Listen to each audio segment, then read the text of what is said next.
Tu dois absolument regarder cette vidéo et ensemble on fait une réflexion collective. Alors, on regarde.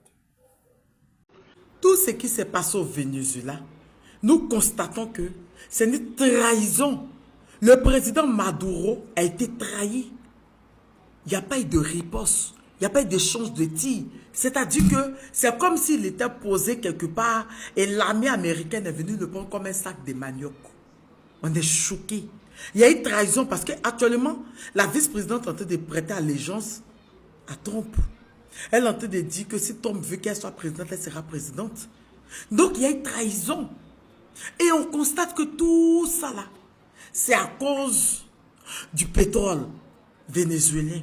Et là, Trump est en train de nous dire que les États-Unis prennent en charge la gestion du Venezuela pour une période de transition. Mais c'est grave. Quand j'ai entendu ça, j'ai dit, mais attends, mais merde. Attends là, qu'est-ce qui se passe? À quel moment c'est les États-Unis qui vont s'occuper de la transition dans un pays souverain comme le Venezuela? C'est pour ça, depuis le début, moi j'ai dit, c'est ingérence. C'est une ingérence, mais c'est un coup d'État. À quel moment vous partez prendre un président, vous l'envoyez chez vous pour dire qu'il sera jugé, lui et sa femme, pour une histoire de drogue, et c'est vous qui gérez la transition. On est choqués.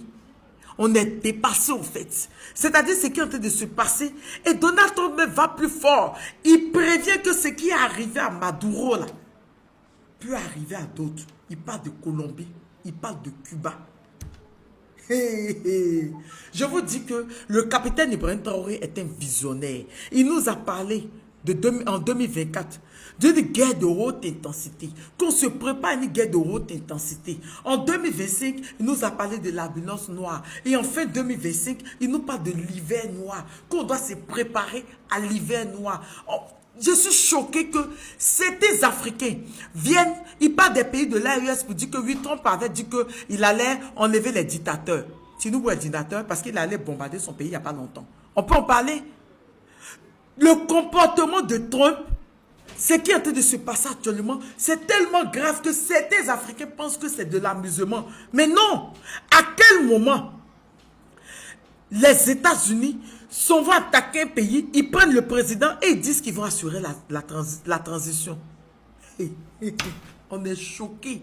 Quand tu dis aux Africains de se réveiller, d'ouvrir les yeux, parce que personne n'est épargné à ça. Le Nigeria a été bombardé tout dernièrement là. Ils n'avaient pas demandé la permission du Nigeria. Moi je dis, Macron nous a toujours donné un très bon conseil. Même si on ne l'aime pas, qu'on le reconnaisse. Quand Macron dit pour être libre dans ce monde, il faut être craint et il faut être puissant, il faut avoir la puissance. C'est une vérité. Vous savez, jamais, au grand jamais, les États-Unis peuvent le faire avec la Chine, même avec la Corée du Nord. Jamais. Même avec l'Iran, pendant la guerre de 12 ou 13 jours avec Israël, entre Iran et Israël, là, les États-Unis étaient partis bombarder l'Iran avec des avions fantômes.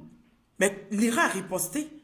L'Iran est parti jusqu'au Qatar, aller bombarder une base américaine. Vous avez vu les États-Unis riposter. Comme on a toujours dit, les groupes là, les groupes d'impérialistes là, ils aiment le rapport de force. Qu'ils te voient puissant, ils ne t'en mettent pas. Et c'est l'AES qui a compris ça.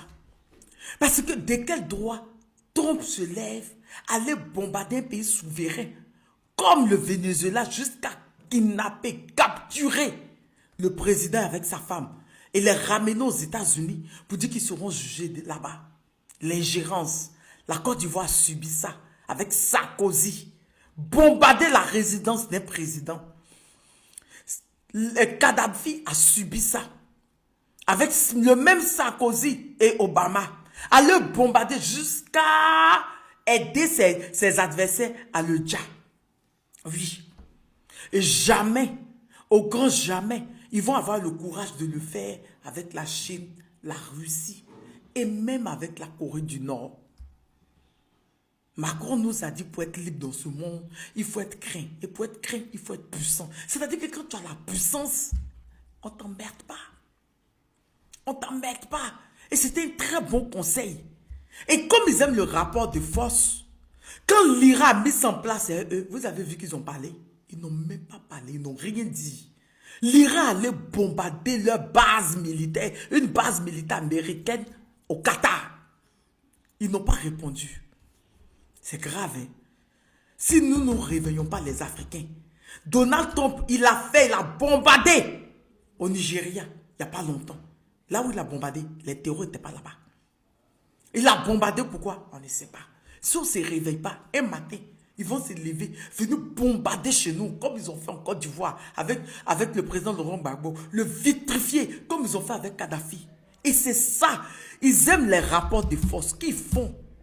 Vous faites la même chose, la réciprocité. Ils ne vont plus jamais venir vous provoquer encore. C'est dans ça on est. Ça en dit long. C'est grave ce qui est en train de se passer. Et si les Africains, vous êtes toujours dans la distraction, dans les buzz inutiles, vous allez rester comme ça, ils vont venir vous bombarder, prendre vos matières premières, et puis ça ne va pas aller quelque part. Ils ont dit que Kadhafi était le plus mauvais en Libye. Mais depuis, ils l'ont déjà en Libye, là. La Libye est devenue quoi? Ouvrez les yeux. Ouvrez les yeux. C'est une leçon qu'ils sont tenus de nous donner. Si ce, je vous reviens de nouvelles informations. Je vous fais plein de bisous.